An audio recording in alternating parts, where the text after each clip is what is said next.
वर्णमाला क्लास है आज अपनी। एक क्लास पढ़ ली थी हमने हिंदी की। तो वर्णमाला में सबसे पहले ये शब्द है हमारा वर्ण। हिंदी की दूसरी क्लास है अपनी वर्ण। वर्ण किसे कहते हैं बता सकते हो क्या? किसे कहते हैं वर्ण?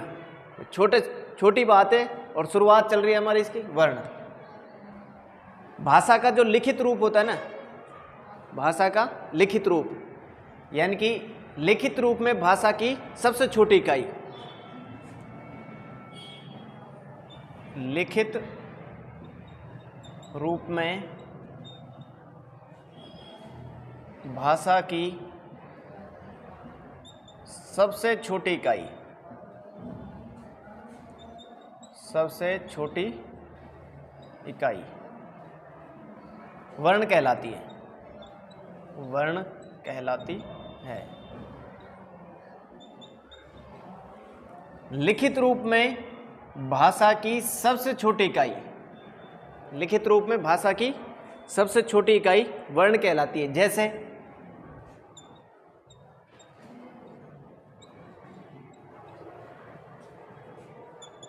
कै, खे, गे। हलंत आ रहा है इसमें, कै, खे, गे। हलंत का मतलब क्या है? यानी कि आप इसको बोल सकते हो क्या? इसको बोल नहीं सकते हम। जैसे मैं बोल रहा हूं कै, कै नहीं बोल रहे, यानी कि बिना स्वर के कोई शब्द। जैसे ये कै है, कै प्लस में ए। अब बनाए कै, कै, कै आधा कै प्लस में ए, पूरा कै बनाए, यानी कि अब कै बनाए, अब बोल सकते हैं हम। तो ये क्या है? यानी कि ये क्या है? वर्ण है। अब है ना वर्ण। एक है ध्वनि। वर्ण के बाद में क्या है? ध्वनि। मौखिक रूप में भाषा की सबसे छोटी इकाई, मौखिक रूप में भाषा की सबसे छोटी इकाई, छोटी इकाई ध्वनि कहलाती है,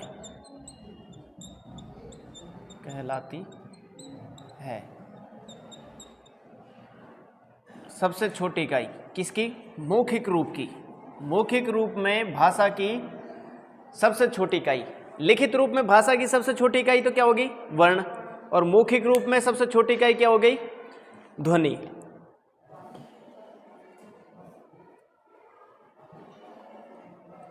यानी कि आपसे पूछे कि भाषा की सबसे छोटी इकाई कौन सी है, वैसे अगर आपसे पूछे तो भाषा की सबसे छोटी इकाई कौन सी है? वर्ण। नोट में लिख लो एक,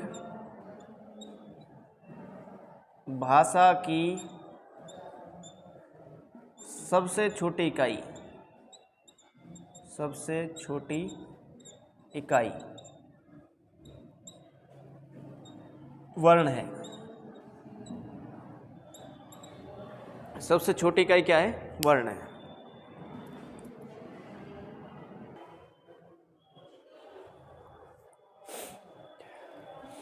लिखित रूप में भाषा की सबसे छोटी इकाई क्या है? वर्ण। अब वर्ण और ध्वनि में अंतर देखना हमको, कैसे अंतर पहचानेंगे इसका। मौखिक रूप में भाषा की सबसे छोटी इकाई क्या है? ध्वनि। देखो,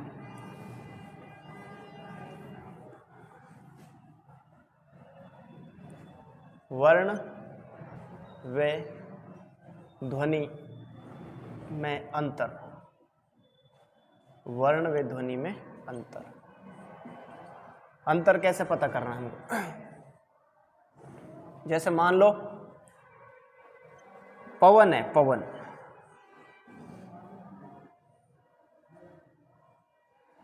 ध्वनि का पता करना है पहले। तो पवन को प व न कैसे बोलेंगे? प व न। 1, 2 और 3 कितने वर्ण हैं? 3। पवन में कितने? 3। अब ध्वनि, वर्ण, वर्ण का पता करना हमको। तो पवन में ये पै आधा होगा, इसके साथ ए आएगा, पै प्लस में ए, वे आधा प्लस में ए, ने आधा प्लस में ए। अब इसमें कितने वर्ण हैं ये ध्यान रखना है। पहले सबसे बड़ी बात ये क्या है, यही बात समझने की असली। आपसे इसमें वर्ण पूछे तो कितने, 1 2 3 4 5 6, 6 नहीं है, इसको नहीं लिखना है। 1 2 3 4 5 कितने वर्ण हैं, 5। जैसे मान लो क्षत्रिय,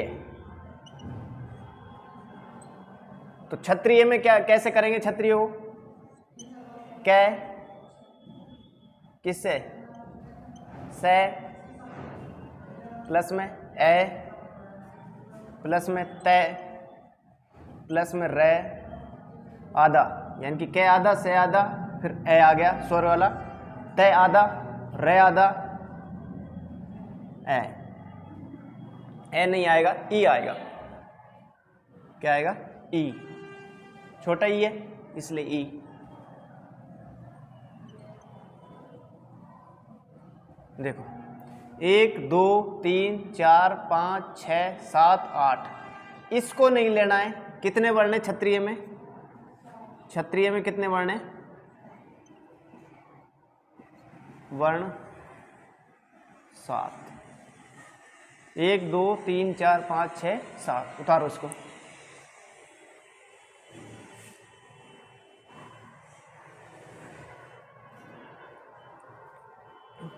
तो ये मोटा अंतर है इसमें, देखना हमको, ये ध्वनि है, ये वर्ण है।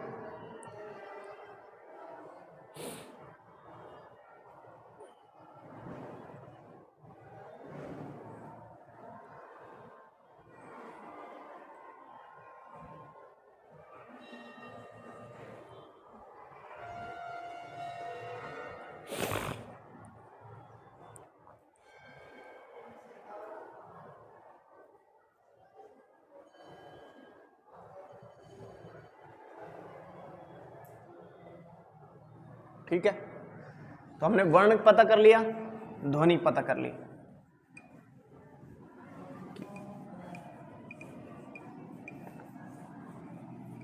वर्ण और ध्वनि। अब बात करते हैं अक्षर की। अक्षर क्या होता है, अक्षर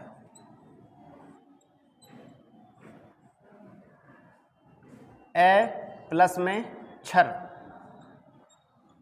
इसको समझना है पहले। ए मतलब होता है नहीं, और क्षर मतलब होता है नाश। यानी कि परिभाषा क्या लिख सकते हैं हम, मुख के द्वारा उच्चारित वह ध्वनि जिसका नाश नहीं हो। मुख के द्वारा उच्चारित वह ध्वनि जिसका नाश नहीं हो, अक्षर कहलाता है। अक्षर कहलाता है। मुख के द्वारा उच्चारित, किसके द्वारा, मुख के द्वारा उच्चारित वह ध्वनि जिसका नाश नहीं हो, अर्थात हवा के एक ही प्रवाह से बोली जाने वाली ध्वनि। यानी कि हवा के एक ही प्रवाह से बोली जाने वाली ध्वनि क्या है, जैसे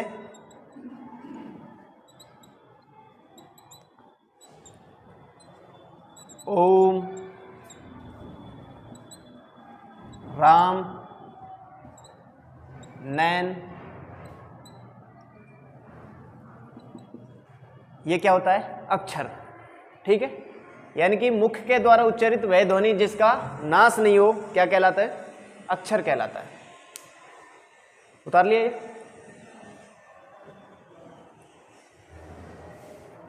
अब अक्षर के बाद है शब्द। शब्द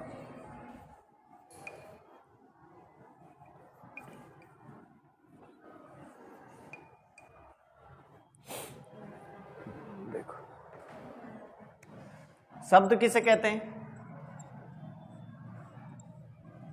शब्द के बारे में जानना है, शब्द किसे कहते हैं? वर्ण तो क्या है? लिखित रूप में भाषा की सबसे छोटी इकाई। और ध्वनि क्या है? मौखिक रूप में भाषा की सबसे छोटी इकाई। और अक्षर ए मतलब नहीं और क्षर मतलब नाश। अक्षर। अब है बात शब्द की। वर्णों का सार्थक समूह शब्द कहलाता है। वर्णों का सार्थक समूह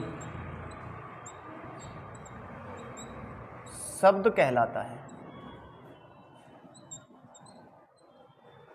शब्द कहलाता है। वर्णों का सार्थक समूह। कैसा समूह? सार्थक, यानी कि सार्थक और निरर्थक दो होते हैं। जैसे सार्थक, वर्णों का सार्थक समूह कै, मैं और ले। क्या बन गया? कमल बन गया। तो कमल कुछ होता है ना, है ना? तो ये क्या है? सार्थक है। कमल क्या है? सार्थक है। कमल सार्थक है। जैसे कै इसी से बनाते हैं, कै, ले और मैं। तो कलम, कलम भी कुछ होती है, कुछ भाई लिखने के लिए काम आ रही है कलम, यानी कि क्या है? सार्थक है ये। और मैं, कै, ले। मकल क्या होता है? कुछ नहीं होता, यानी कि ये क्या है? सार्थक नहीं है। ये क्या है? सार्थक नहीं है। सार्थक नहीं है। सार्थक नहीं। तो शब्द कौन से हैं? यानी कि वर्णों का सार्थक समूह क्या कहलाता है? शब्द कहलाता है। वर्णों का जो सार्थक समूह वो शब्द कहलाता है। जैसे कै, मैं, ले, कमल। कै, ले, मैं, कलम। तो एक नोट लिख लो, अर्थ के आधार पर भाषा की सबसे छोटी इकाई शब्द होती है। अर्थ के आधार पर, अर्थ के आधार पर भाषा की सबसे छोटी इकाई, छोटी इकाई शब्द होती है,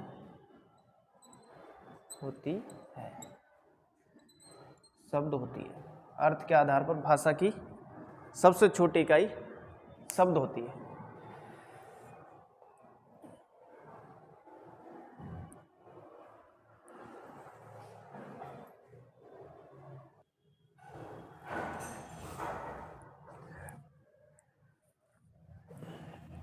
वर्णों का सार्थक समूह शब्द कहलाता है। तो अर्थ के आधार पर भाषा की सबसे छोटी इकाई शब्द।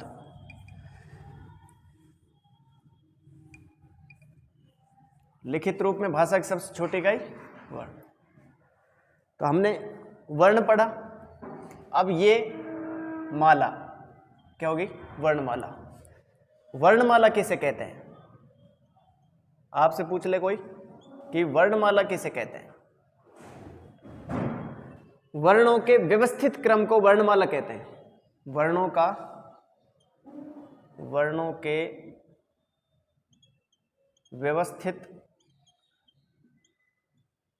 के व्यवस्थित क्रम को वर्णमाला कहते हैं। वर्णमाला कहते हैं। क्या कहते हैं? वर्णमाला। कैसा क्रम होना चाहिए? व्यवस्थित क्रम होना चाहिए। अब व्यवस्थित क्रम का मतलब कैसे? यानी कि व्यवस्थित क्रम या व्यवस्थित समूह, यानी कि वर्णों के व्यवस्थित समूह को या व्यवस्थित क्रम को वर्णमाला कहते हैं। वर्णों के व्यवस्थित समूह को वर्णमाला कहते हैं। जैसे व्यवस्थित समूह, जैसे ए के बाद में आ आएगा, ये व्यवस्थित है ना। अगर ये व्यवस्थित नहीं होते, सोचो आप अगर अपन को ये ए के बाद में कै मिलता, ए फिर कै बोलते, फिर खे बोलते, फिर शायद अणखली भी आ जाती, है ना, अगर व्यवस्थित नहीं होता तो। इसलिए वर्णों के व्यवस्थित समूह को क्या कहते हैं हम? वर्णमाला कहते हैं। व्यवस्थित समूह को वर्णमाला कहते हैं। अब वाक्य, वाक्य किसे कहते हैं? वाक्य शब्दों का सार्थक समूह वाक्य कहलाता है। शब्दों का सार्थक समूह वाक्य कहलाता है,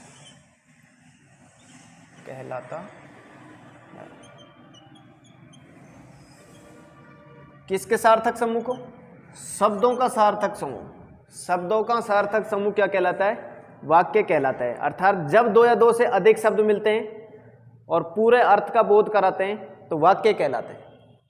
यानी कि जैसे कृष्ण बांसुरी बजाता है, जैसे कृष्ण बांसुरी बजाता है,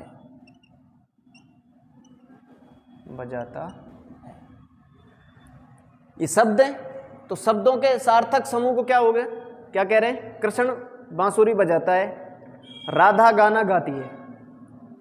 बांसुरी बजाता है, राधा गाना गाती है। राधा गाना गाती है, ये क्या है? वाक्य है। भगवान, जो भगवान कृष्ण है, भगवान शब्द कैसा है? भगवान हमेशा एक वचन होता है। भगवान क्या होता है? हमेशा भगवान हमेशा एक वचन है।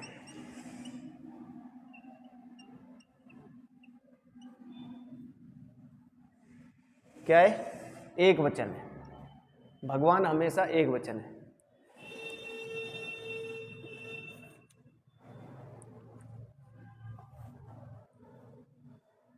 ये तो हो गया वाक्य, वर्ण हो गया। अब एक है वाक्यांश। वाक्यांश सुना होगा आपने, वाक्य प्लस में अंश, वाक्यांश। वाक्यांश, वाक्य प्लस में अंश। वाक्य तो किसे कह रहे हैं? वाक्य प्लस में अंश, ये है वाक्यांश। जब दो या दो से अधिक शब्द मिलते हैं, जब दो या दो से अधिक शब्द मिलते हैं तो, जब दो या दो से अधिक शब्द मिलते हैं तो, जब दो या दो से अधिक शब्द मिलते हैं तो पूरे अर्थ का बोध नहीं करा पाते हैं, परंतु पूरे अर्थ का बोध नहीं करा पाते हैं, वाक्यांश कहलाता है। परंतु पूरे अर्थ का बोध नहीं करा पाते हैं, वाक्यांश कहलाते हैं,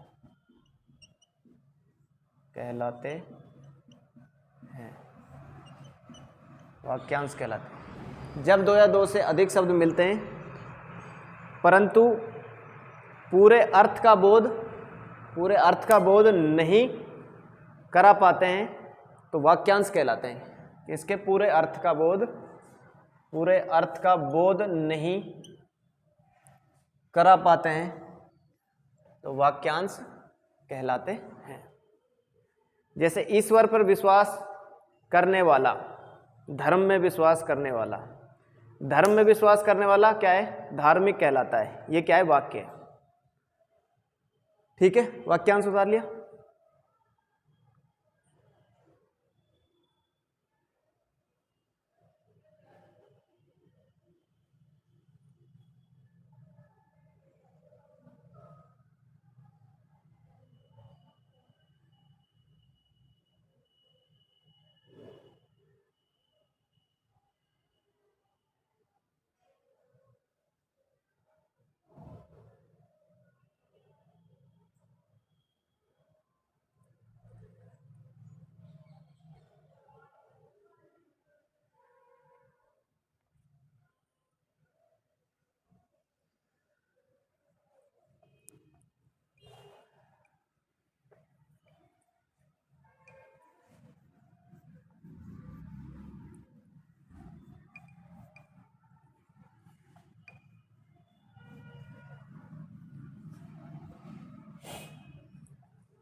सिरोरेखा किसे कहते हैं, पता है क्या? जैसे हमने बोला सिरोरेखा, किसे कहते हैं सिरोरेखा?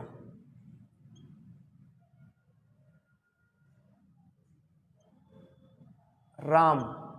ये जो ऊपर अपन ने एक लाइन खींची है ना, ये क्या है, ये सिरोरेखा है, सिरोरेखा। हाँ, सिरोरेखा है। अब बात करते हैं हम, जो वर्ण होते हैं हमारे, वर्ण,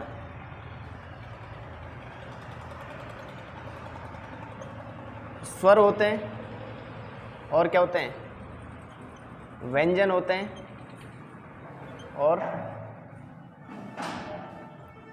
अयोगवाह। स्वर, व्यंजन और अयोगवाह। स्वर कौन से होते हैं, ए, आ, ये स्वर होते हैं। और व्यंजन कै, खे, ये। अयोगवाह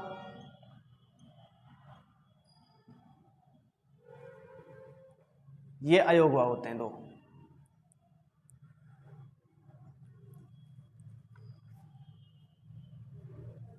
आपसे पूछे कि स्वरों की संख्या कितनी होती है, स्वरों की संख्या कितनी होती है, हिंदी में स्वरों की संख्या कितनी होती है? हिंदी और संस्कृत में अलग अलग होते हैं। हिंदी में स्वरों की संख्या बताओ, नहीं पता? 11 है ना। हिंदी में स्वरों की संख्या 11 होती है। कितनी होती है, 11। हिंदी में स्वरों की संख्या 11 होती है। और मात्राएं कितनी होती हैं, मात्राएं कितनी होती हैं, मात्राएं कितनी होती हैं, 10। जैसे बताओ, स्वर बताओ, कौन कौन से स्वर होते हैं? ये स्वर। अब देखो क्रम बताना, क्रम से। ए बोल दिया मैंने, हाँ ये लिख दिया, ए, आ, ई। हाँ बताओ, उसके बाद में ऊ, ऊ, छोटा ऊ, बड़ा ऊ। उसके बाद में ऋषि। उसके बाद में कौन सा है, ऋषि है। अब बोलो, हाँ, एडी ऐनक, ओखली औरत, है ना। ये कितने, 1 2 3 4 5 6 7 8 9 10 11। कितने स्वर हैं, 11 स्वर हैं। अब आपसे पूछे इन स्वरों में मात्रा इनमें होती है, मात्राएं कितनी है, मात्रा देखो, इसमें मात्रा नहीं होती है, इसमें एक डंडे की मात्रा होती है, इसमें छोटी ई की मात्रा, इसमें बड़ी ई की मात्रा। तो छोटी ई की मात्रा जैसे हमने इस पे लगाई है, ऐसे नी पर, इसमें बड़ी की मात्रा, इसमें छोटा ऊ और ये बड़ा ऊ, ये ऋषि की मात्रा है। अच्छा ये ध्यान रखना है, इसमें एक मात्रा, इसमें जिस पे मात्रा है नहीं उस पे तो एक मात्रा है, और जिस पे मात्रा है उस पे क्या है, दो मात्रा। ये बात सही है क्या? इसमें एक मात्रा और इसमें दो मात्रा। अब इनको ध्यान से देखो कौन सा सही है कौन सा गलत है। सब सही है? क्या है? सारे सही है। तो मात्राओं की संख्या कितनी है? 10। हिंदी में मात्राएं कितनी होती हैं? मात्राएं 10 होती हैं। मात्राएं 10 होती हैं। कितनी होती है? 10। हिंदी में स्वरों की संख्या कितनी है? 11। और मात्राएं कितनी होती हैं? 10 होती हैं। उतार लो।